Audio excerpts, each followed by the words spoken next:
세상이 점점 발달하면서 사람들의 이 지식도 또 사람들의 이런 어떤 노력의 업적 그 결과들이 대단해졌습니다.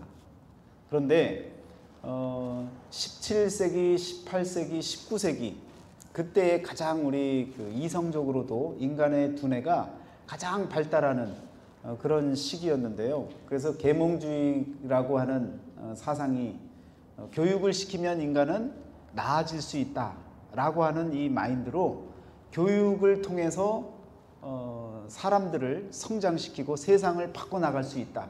신이 아니라 인간이 이 세상을 지배할 수 있고 만들어갈 수 있고 변화시킬 수 있다.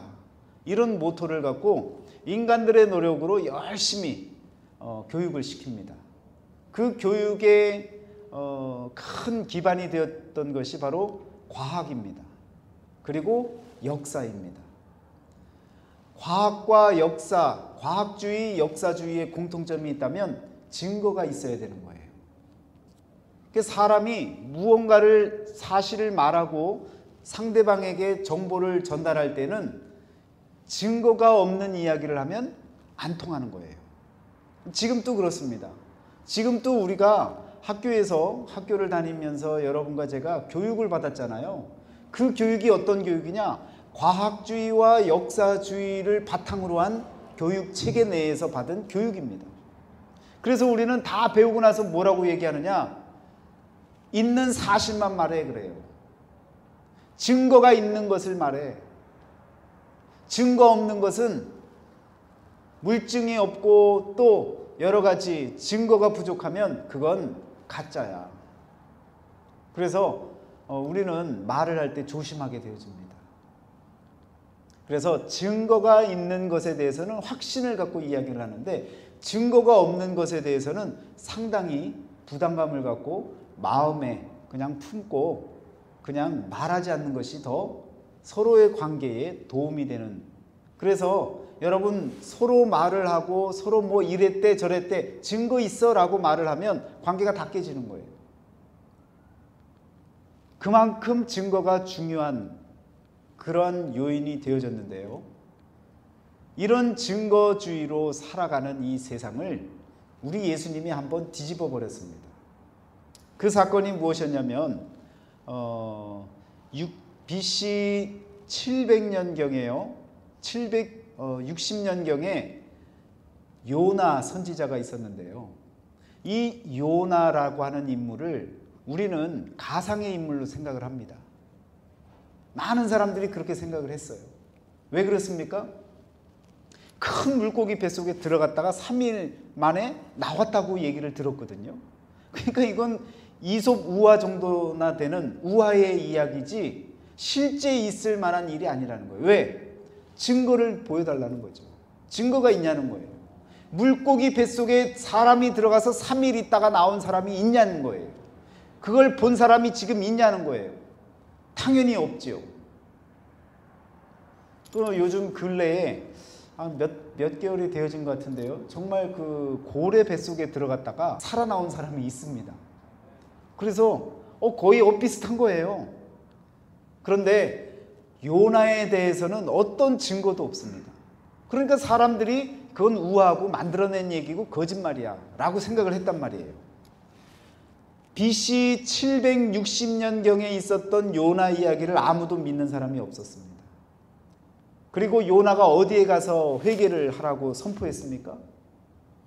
다시스로 가다가 니느웨로 가서 하나님께서 명하신 대로 우여곡절 가운데 도망가다가 도망가지 못해서 결국 뱃속에서 토함을 받고 그리고는 니느웨로 갔잖아요. 그런데 그 니느웨 성이 100년 후에 BC 660년경에 나움이라고 하는 선지자가 마찬가지로 니느웨 성이 멸망할 것이다 라고 그랬어요. 그 말씀이 어디에 있느냐면 나움서 1장 8절입니다. 제가 말씀을 읽어드릴게요. 그가 범람하는 물로 그곳을 진멸하시고 자기 대적들을 흑암으로 쫓아내시리라. 범람하는 물로 그곳을 진멸하시겠다고 했고 또 자기 대적들을 흑암으로 쫓아내시리라. 이렇게 이야기를 했는데 얼핏 비슷한 거예요. 사람들이 생각할 때. 증거는 없는데 비슷해요. 왜? 니느웨가 역사적인 유물이 하나도 없었거든요. 이 세상에 존재하지 않았어요. 도대체 니느웨 성이 어디 있냐? 니느웨라고 하는 것이 어디 있길래 요나가 가서 선포했었느냐? 그런데 니느웨 성의 가까이에 티그리스 강이 있었는데요. 그 티그리스 강이 1년에 한 번씩 범람을 한답니다. 홍수가 나는 거예요. 그런데 그 범람하는 정도가 우리가 상상하는 정도가 아닌 거예요. 그래서 결과적으로는요, 그 범람하는 물로 그것을 진멸한다고 했는데 진짜 진멸을 당했습니다. 그리고 흑암 중에 없어져 버린다고 했는데 진짜 니느웨가 성이 없어져 버렸어요. 이 세상에서 없어져 버렸어요. 여러분, 이렇게 제가 말씀드리는 걸 믿을 수 있어요?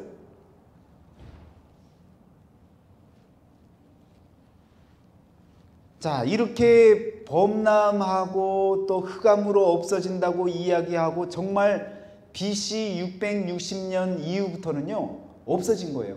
605년 BC 605년에 바벨론하고 메대하고 함께 그곳을 쳐들어가서 그곳을 다 함락했다는 역사적인 기록은 있어요.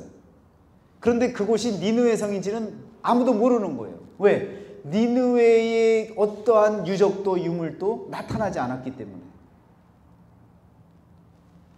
자, 보세요. 605년 BC 605년에 일어났던 그 사건이 605년 이후에는 니느웨라고 하는 것이 이제 구전으로 전해지고 있었던 거예요.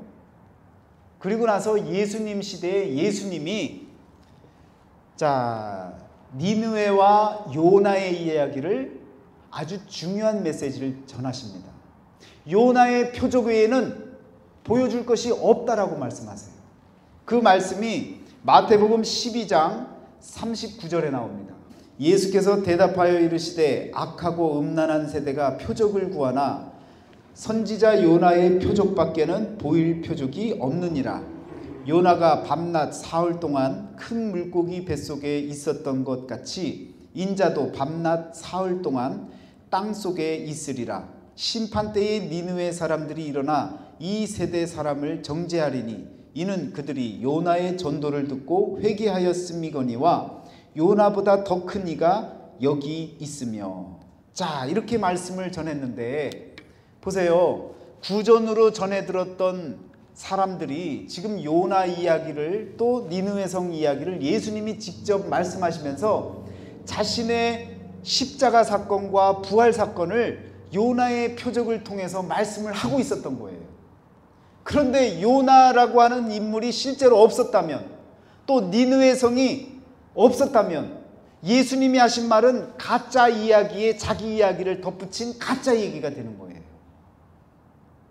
그것을 이해할 사람이 아무도 없는 거예요. 그렇잖아요. 큰 문제가 생기는 겁니다. 그런데 이런 역사 속에 사라진 니느웨가요, 가장 인간의 계몽 사상이 발달했던 19세기 1842년에 고고학자 레이어드라고 하는 한 명에 의해서 이 니느웨 성이요 발굴이 되어집니다. 이 레이어드라고 하는 사람은요 신학교를 다니고 성경을 잘 믿고 있었던 사람이지 사실은 고고학자가 아니었어요. 어떤 지식도 없는 사람이었어요. 그런데 성경을 믿고 성경에 니느웨 성이 있는데 왜 세상에는 없느냐라고 하는 이 물음들이 팽배해졌을 때 자기가 직접 찾아 나선 거예요. 그리고는요 이것저것 성경을 공부하면서 니느웨가 이쪽일 것이다, 이쪽 저쪽에서 침략해왔던 역사적인 어떤 기록물의 근거에서 니느웨는 분명히 여기였을 것이다 라고 하는 추측을 하고요, 그곳에 가서 땅을 팠다고요. 삽질을 한 거라고요. 일주일 동안 6m를 파들어갔습니다. 혼자서. 그랬더니 니느웨 성 성곽의 벽들이 나타난 거예요.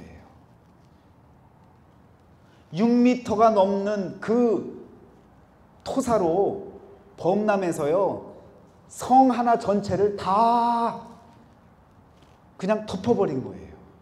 운동장, 축구장 그 한 10개 정도가 되는 그러한 그 넓이의 니느웨 성을요, 토사로 티그리스 강으로 범람해서 다 덮어버려서 아무도 모르게 만든 거예요.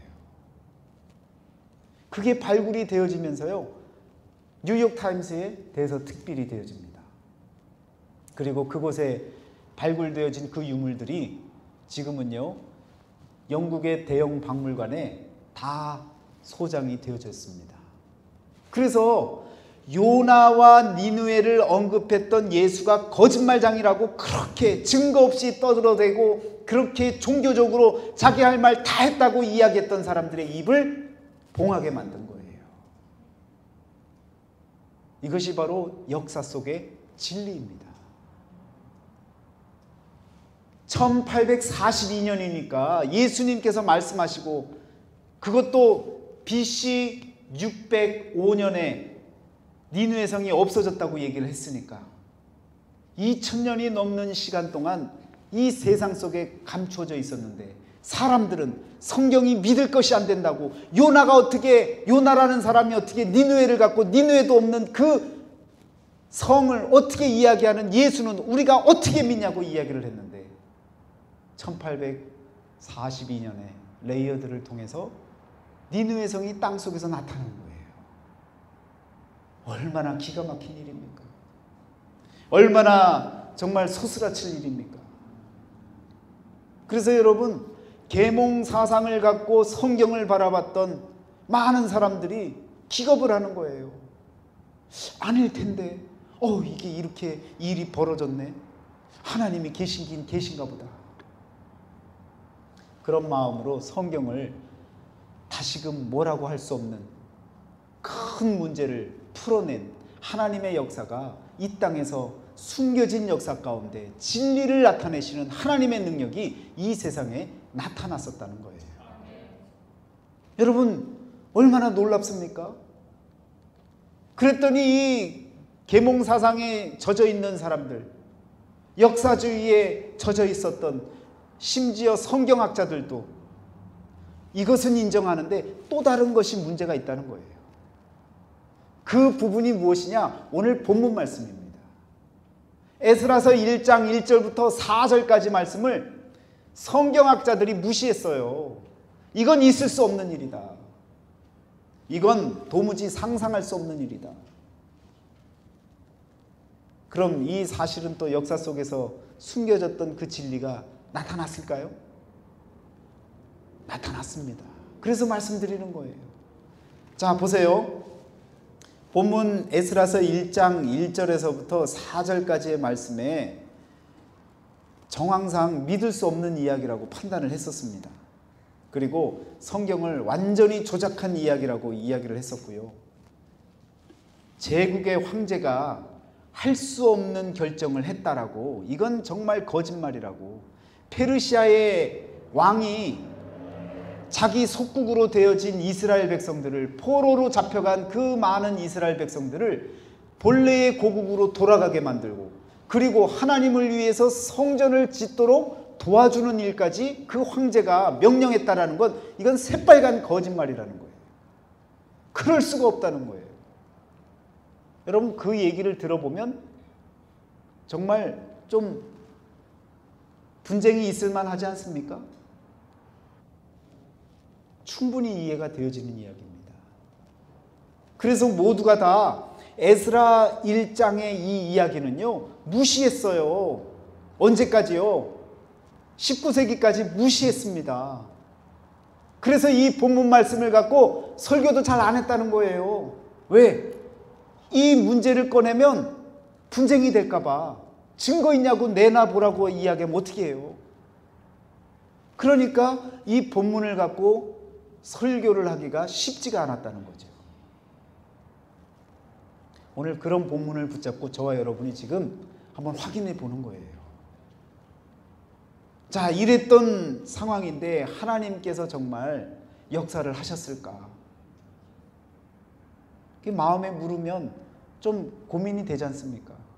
정말 하나님이 하셨다는데 증거도 없는데 그런 페르시아의 황제를 통해서 이스라엘 백성에게 예루살렘 성전을 건축하게 만드는 그런 역사를 정말 하셨을까? 전혀 상관없는 사람에게 그런 일을 하나님이 하게 하셨을까? 고민이 되시잖아요. 지금 제가 설교 말씀을 매주마다 본문 말씀을 정해놓고 하잖아요. 성경 필사를 통해서 읽어야 할 6장을 지금 주보에 올린 이 본문 가운데 정해진 본문 내에서 제가 발췌를 해서 그 가운데 말씀을 증거하고 있지 않습니까? 그래서 제가 이 본문을 놓고 야, 이거 정말 어떻게 증거를 해야 되지? 이걸 어떻게 그런 일이 있었을까?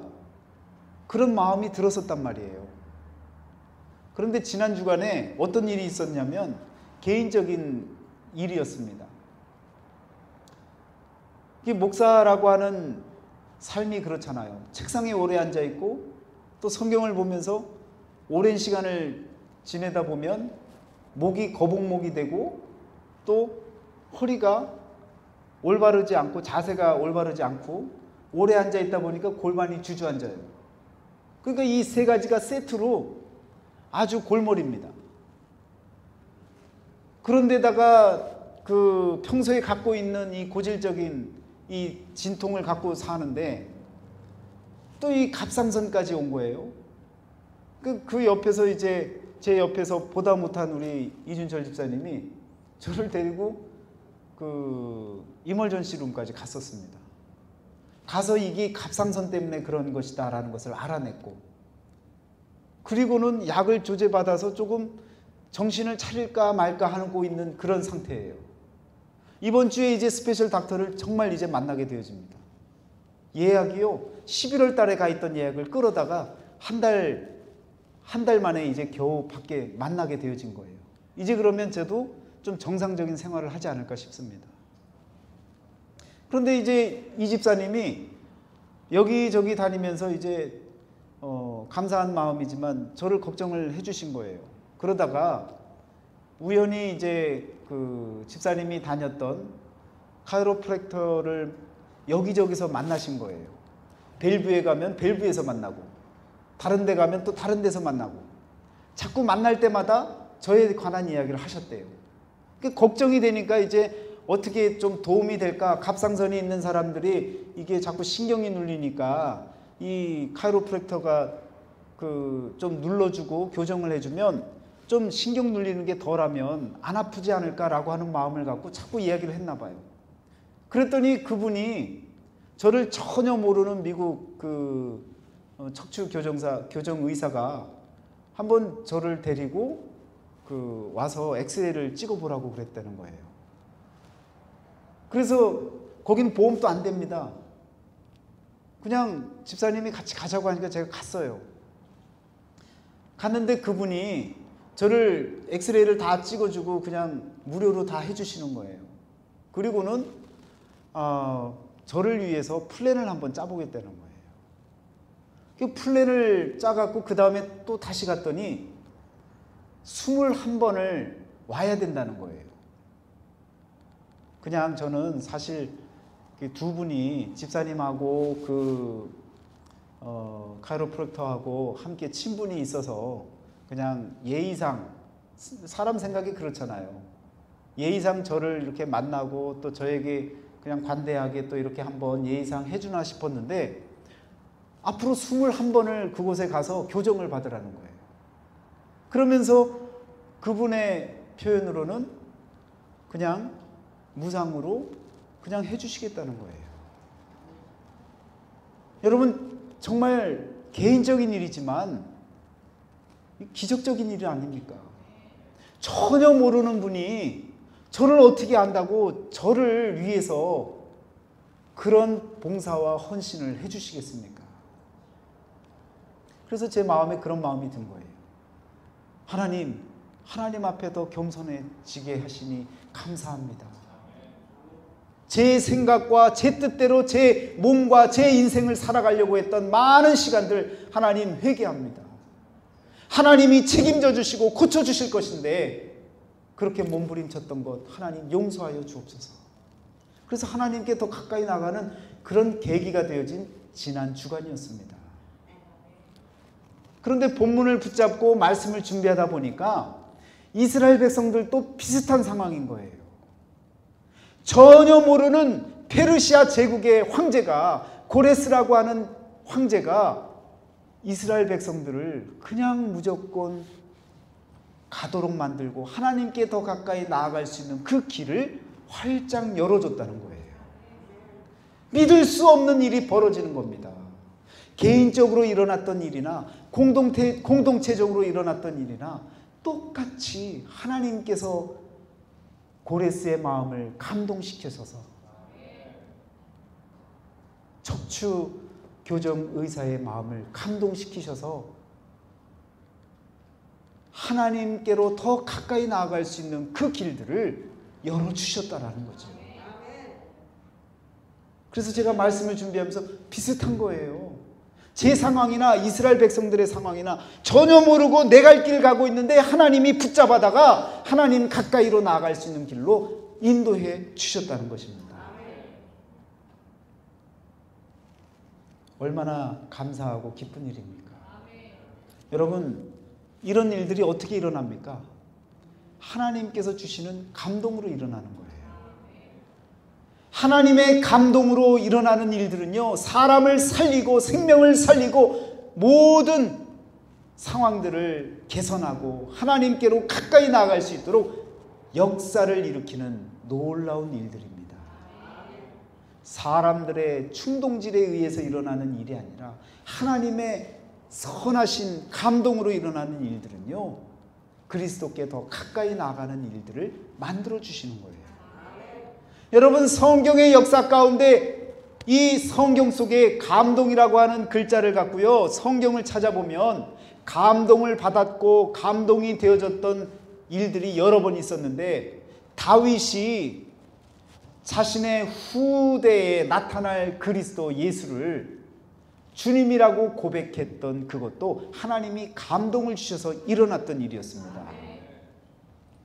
마태복음 22장 43절에요. 이르시되 그러면 다윗이 성령에 감동되어 어찌 그리스도를 주라 칭하여 말하되. 다윗이 어떻게 후대에 나타날, 천년 후에 나타날 그 예수 그리스도를 주라고 표현할 수 있겠습니까? 하나님이 감동을 주셨기 때문에 일어날 수 있는 일인 거예요. 예루살렘 성전에 거했던 시몬도 마찬가지였습니다.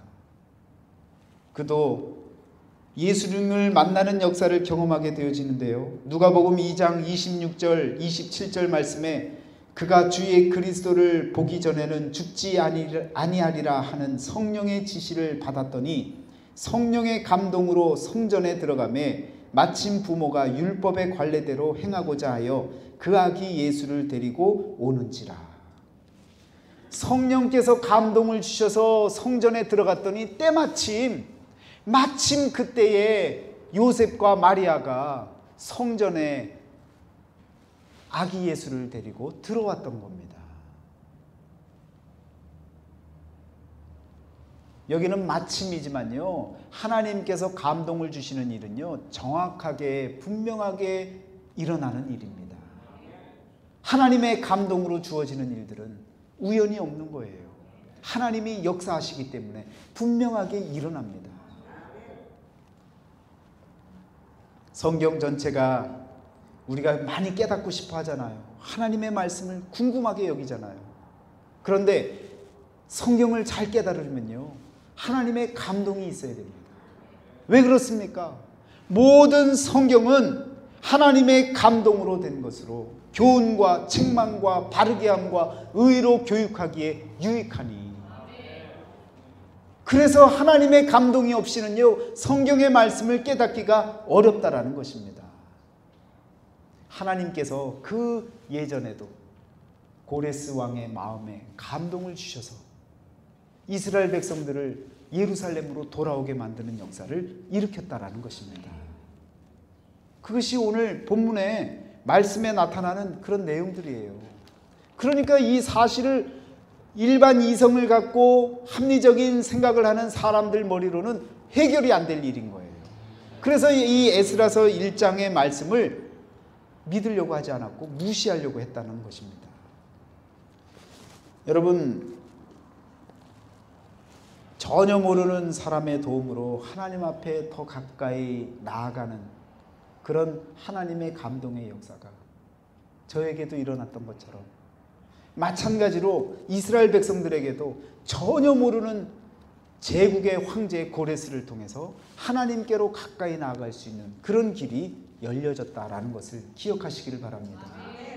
여러분, 역사 속에 숨겨진 이 진리들 오늘 우리들에게도 똑같이 계속해서 일어나고 있는 거예요.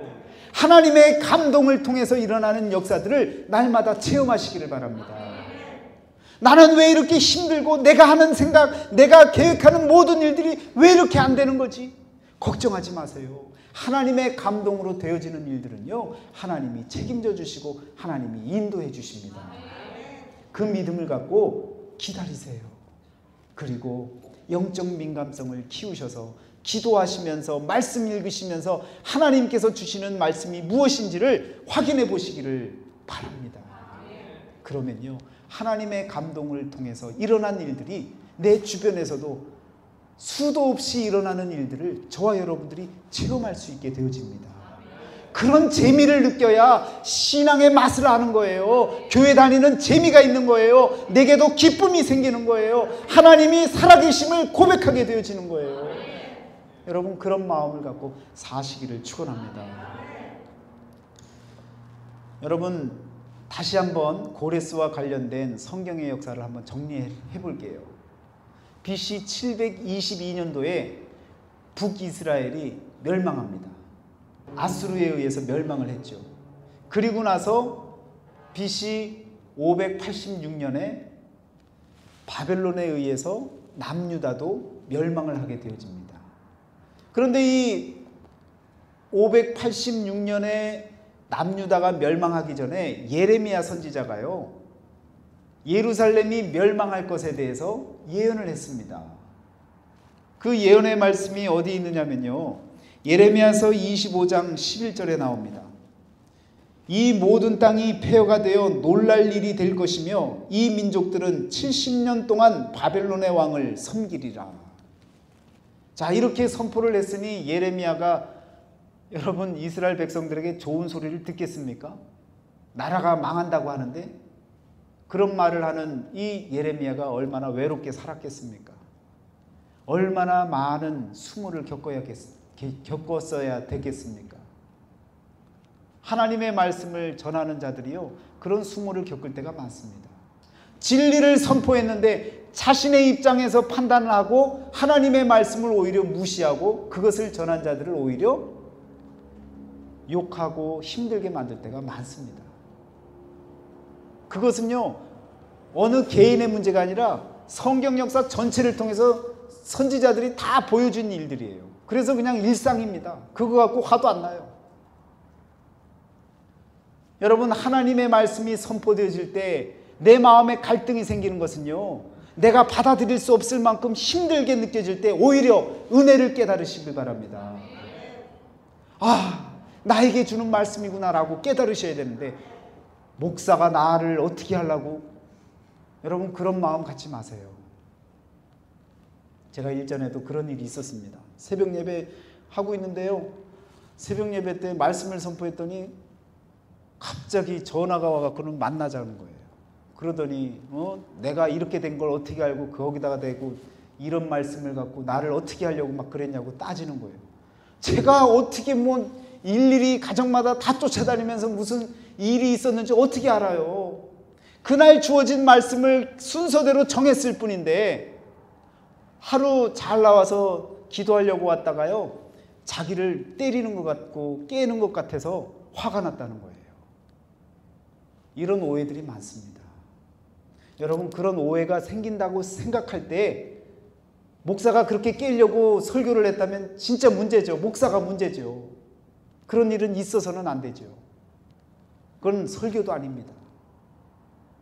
하나님의 말씀을 있는 그대로 전했는데 그것이 왠지 나를 무너뜨리는 것 같다. 그러면요, 그건 은혜 받을 때인 거예요. 영적 민감성을 갖고 하나님께 매달려야 될 때인 거예요. 하나님, 어떻게 나를 아시고 하나님 이런 말씀을 저에게 주셨습니까? 라고 하나님께 간구해야 될 때라는 거예요. 저 목사가 나를, 이런 마음을 갖고 여러분 신앙생활하면요, 절대로 도움이 되지 않습니다. 멸망을 하면서요, 바벨론이 이스라엘 백성들을 다 포로로 붙잡아다가 바벨론으로 데리고 가잖아요. 그래서 1차, 2차, 3차에 걸쳐서 포로로 나누어서 데리고 갑니다. 그런데 1차에 갔던 대표적인 인물이 누구냐면 다니엘이에요. 다니엘이 소년이었는데 똑똑한 소년들을 몇몇 데리고 갈 때 다니엘이 그곳에 끼어서 갔습니다. 그리고는 이 다니엘이 성장하면서 아주 고급 관리가 되어지죠. 그러면서 바벨론의 고급 관리가 되어지고, 심지어 페르시아가 다시금 그 땅을 지배할 때도 고급 관리로 그대로 남아 있습니다. 그 정도로 신망받고 그만큼 실력이 있고 그만큼 하나님께서 그를 지키셨는데, 그 다니엘이요, 우리는 언제 해방이 되어지고 언제 다시금 예루살렘으로 돌아갈 수 있을까 기도하면서 하나님께 간구하다가 하나님께서 책을 보게 만드세요. 그 책이 예레미야의 예언이 나와 있는 부분을 보게 되어집니다. 그래서 그 70년이라고 하는 그 기간을 깨닫게 되어집니다. 다니엘서 9장 2절에 보면요, 곧 그 통치 원년에 나 다니엘이 책을 통해 여호와께서 말씀으로 선지자 예레미야에게 알려주신 그 연수를 깨달았나니 곧 예루살렘의 황폐함이 70년 만에 그치리라 하신 것이니라 라고 고백을 합니다. 70년이라고 하는 이 기간 동안 이스라엘 백성들이 포로 생활을 할 것이라는 것을 다니엘은 바벨론 고급 관리로 있으면서도 그 사실을 알고 있었단 말이에요. 그러면서 그때를 기다렸던 겁니다. 그러다가 페르시아가, 성경에서는 페르시아라고 하는 말이 안 나오고 메대와 바사라고 하는 표현으로 나옵니다. 그 히브리식 표기를 썼는데요, 고레스도 마찬가지입니다. 영어 발음으로는 뭐라고 얘기하냐면 키루스라고 합니다. 키루스 2세인데요, 이 히브리식 표기로 쓰면 고레스입니다. 이 고레스가 바벨론을 쳐들어오려고 옵니다. 그런데 무혈 입성을 하게 되어집니다. 피를 하나도 안 흘리고 바벨론을 점령을 하게 되어져요. 왜냐하면 바벨론이요, 벨사살 왕이 죽고 난 이후에 왕이 없어지고 나니까요, 페르시아 왕이 온다고 하니까 그 왕을 우리의 왕으로 받아들이겠다고 미리 가서 이야기를 해버립니다. 그래서 쳐들어가려고 가고 있는데 어서 오십시오 우리의 왕이시여 해갖고 그냥 바벨론을요 페르시아로 만들어버렸습니다. 이 고레스가요 참 인품도 좋고 훌륭한 사람이었습니다. 그래서 페르시아 백성들은요 이 고레스를 아버지라고 칭했고요, 적대 국가였던 그리스에서는요 참 입법을 잘 만들어내는 법률가다라고 아주 칭송했습니다. 유대인들은요 하나님의 감동을 받은 자라고 또한 칭송을 했습니다. 한번 인생 살면서 이 정도 칭송을 받아봐야 되지 않겠습니까? 그러니까 하나님의 감동으로 살면요 이런 기쁨이 오는 거예요. 자 여러분, 그래서 이 고레스가 이러한 그 위치에서 이 예루살렘으로 갈 수 있도록 이스라엘 백성들을 해방시켜 줬다고 했잖아요. 이런 사실들을 아무도, 계몽사상에 의해서 지배받았던 모든 사람들이요 아무도 믿지 않았던 거예요. 그러다가 1879년에 무슨 일이 벌어지느냐면 고레스 실린더라고 하는 것이 발굴되어집니다. 참 19세기에 놀라운 일들이 벌어진 거죠. 인간들이 가장 하나님을 모욕하고 하나님을 비방하고 하나님이 거짓말장이라고 그렇게 욕하고 있을 때에 하나님은요 저 밑바닥에 있던 숨겨진 진리를 다시 한번 끌어냅니다. 그래서 이란 땅에서요, 이란 땅에서 이 고레스 실린더가 발견이 되어집니다. 라셈이라고 하는 사람에 의해서 여러분 발견이 되어졌는데요. 그 고레스 실린더가 어떤 내용을 적어놨냐면 그 내용에 어떻게 바벨론을 정복했는지, 예루살렘 성소 재건이 어떠했는지, 예루살렘으로 포로를 귀환시킨 내용이 무엇인지, 이 내용들을 그곳에다가 적어놨던 거예요. 그런데 이 찾는 과정도 참 놀랍습니다. 라셈이라고 하는 사람이 열심히 뭔가를 발굴했어요. 그리고는 막 이렇게 그냥 그 과정들이 있지 않습니까? 그 과정에 이 실린더의 한 조각을 전체를요 이렇게 잘라내고 하는데 발굴하다가 이게 쓰레기 더미에 묻혀버린 거예요. 그런데 그것을 다시금 이 고고학자들이 그 쓰레기 더미에서 고레스 실린더의 한 조각들을 찾아낸 거예요. 그리고는 그것을 갖고 정리해 보니까 고레스가 이스라엘 백성들을 포로에서 해방시켜서 예루살렘으로 가게 만들고 그곳에서 성전을 건축하도록 도왔던 그 사실들을 기록으로 남겨놨던 거예요. 그래서 여러분 에스라서 1장의 이 본문, 오늘의 본문 말씀이 살아난 겁니다.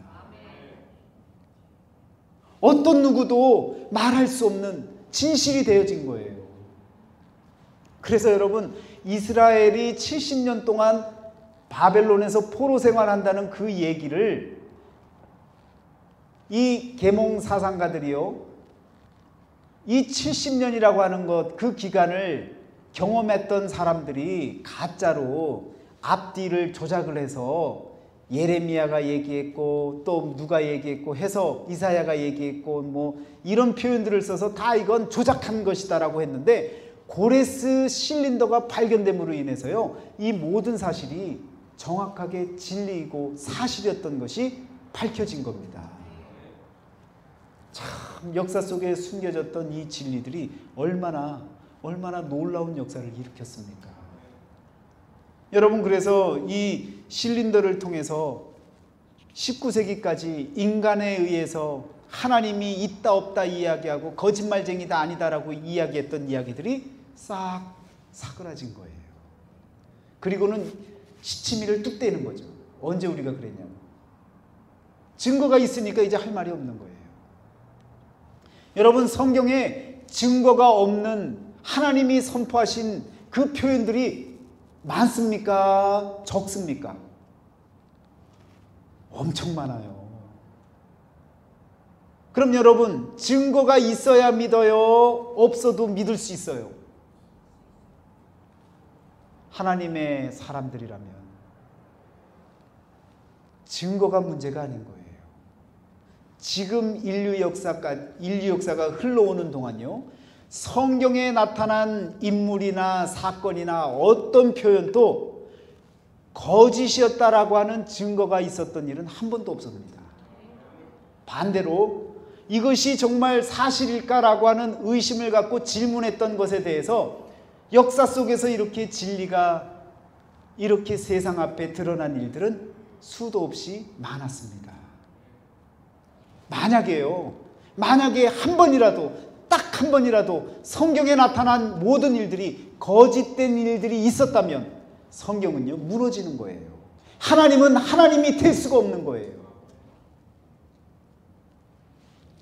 아무것도 경험치 않았던 예수님, 요나와 니느웨를 전혀 몰랐던, 그러나 그 이야기의 그 인물들을 갖고 자신의 십자가 사건과 부활 사건을 비유적으로 설명하며 자신의 진정성을 드러냈던 예수님, 결국은 진리인 것이, 그 모든 이야기가 가짜 이야기가 아닌 것을 이 세상 앞에 우리 하나님께서 드러내신 것 아닙니까?